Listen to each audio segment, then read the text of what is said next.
kupona tusipojali wokovu mkuu namna hii. Haleluya, haleluya, haleluya.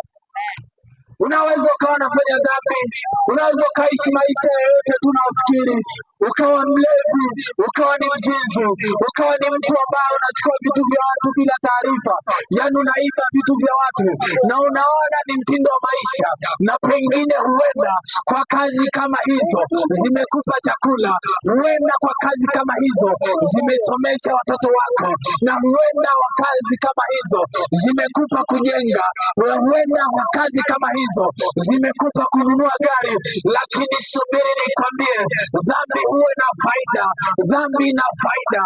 Unapofanya dhambi unaenda unajiona ni mjanja, unapotenda dhambi unajiona unafanikiwa, unapotenda dhambi unajiona unaongezeka, unapotenda dhambi unapata kusifiwa na marafiki, unapotenda dhambi unaona watu wanakukubali, unapotenda dhambi unaona huu ndio ujanja. Lakini sikiliza nikwambie, dhambi na kawaida moja ya kukufanya unakuwa bora. Huenda ulifanya dhambi ukaonekana wewe ni maarufu, huenda unatenda dhambi ukaona faida yake. Hayo sikatai kabisa, hayo sikatai kabisa. Kwani ukijenga nyumba nzuri, baada ya nyumba, kwa hiyo ukishanunua gari nzuri, baada ya hilo gari, kwa hiyo na ukishakuwa ni mzizi sana, ukapata wanawake wengi au ukapata mabwana wengi, baada ya hayo, kwa hiyo ipo siku moja Bwana ataleta hukumu ya kila kazi. Injili ninayohubiri sio tu upate gari, sio tu upate mali, lakini unavipataje hivyo vitu? Sikwambii waje kazi, sikwambii usipambane, sikwambii usiwe na bidii kwenye kazi, sikwambii hayo yote, lakini ninayokuambia katika hayo yote, mkumbuke Muumba wako siku za ujana wako, kabla hazijaja siku utakaposema mimi sina amani tena, mimi sina furaha tena. Ukiangalia kushoto huwezi kugeuka. Hao waliokuwa na kushadadia, hao waliokuwa na kushabikia ya kwamba wewe ni bonge la mtu, ya kwamba una baya tajiri, iko siku ya kujuta.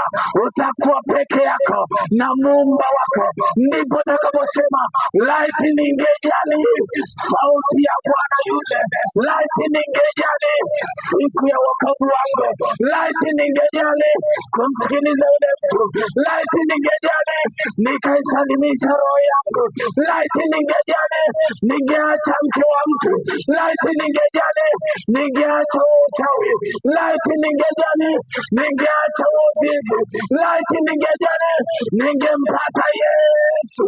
Haleluya, haleluya, haleluya, haleluya. Watu wanahubiri injili nyingine. Sikiliza, injili hiyo mimi hainisaidii chochote, kwamba utapata magari, utapata majumba. Kwa hiyo kama nimeletwa hapa duniani, majumba si kawaida tu, kama niko hapa duniani, magari si kawaida tu. Injili gani hiyo? Unadanganywa. Injili ya kweli ni kutubu dhambi zako. Injili ya kweli ni kusalimisha maisha kwa Yesu. Injili ya kweli ni kuishi maisha matakatifu. Injili ya kweli ni kumpata huyu mwanaume Yesu. Haleluya, makutano. Sikia neno la Bwana. Usidanganyike mpendwa, ukizunguka huku na huku ufikiri utashiba huo mwili wako. Usidanganyike ndugu yangu, ukishajenga nyumba moja utashangaa imeibuka fashion ya nyumba nzuri zaidi, unakimbilia kwenda kujenga nyingine. Sikiliza nikwambie, ukishanunua gari moja yanatoka mengine yana fashion mpya, unaona ngoja ninunue lingine nzuri. Sikiliza nikwambie, huwezi ukashibisha mwili wako, huwezi ukashibisha tamaa za mwili.